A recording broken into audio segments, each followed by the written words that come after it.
আচ্ছা, আপনার যখন কোনো কিছু ইন্টারনেট থেকে সার্চ করার প্রয়োজন পড়ে তখন আপনি আসলে কি করেন? আপনার মাথায় হয়তো বা গুগল করার চিন্তা আসে, অথবা কেউ কেউ হয়তো মাইক্রোসফট বিং ইউজ করেন। 2025 সালের রিপোর্ট অনুযায়ী ইন্টারনেট ইউজারদের মধ্যে 90%-এর বেশি মানুষ গুগল ইউজ করে। মনে করেন এমন একটা পৃথিবী যেখানে আসলে গুগল বলতে কিছু নাই।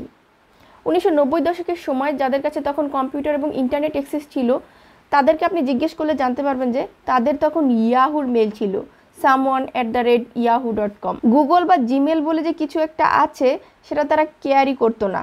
সবাই তখন ইয়াহুর দিকে তাকাইতো, গুগলের দিকে কেউ ফিরেও তাকাইতো না। ইয়াহু চাইলে গুগল, ফেসবুক, ইউটিউব তিনটাকেই কিনতে পারতো, বাট ইয়াহু সবাইকে রিজেক্ট করে দিয়েছিল। ইনফ্যাক্ট গুগল নিজে গিয়েছিল ইয়াহুর কাছে মাত্র $1 মিলিয়ন বিক্রি হওয়ার জন্য। ইয়াহু তখন গুগলকে রিজেক্ট করে তামাশা করে বলেছিল, সার্চ ইঞ্জিন দিয়ে আবার কি হয় ভাই।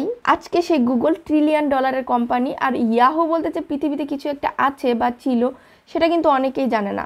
যেখানে পুরো ইন্টারনেট ওয়ার্ল্ডের রাজা ছিল ইয়াহু, ছোট্ট একটা ভুল ডিসিশনের কারণে বদলে গিয়েছে পুরা টেক ইন্ডাস্ট্রির মানচিত্র এবং বদলে গিয়েছে পুরা ইন্টারনেট ওয়ার্ল্ড।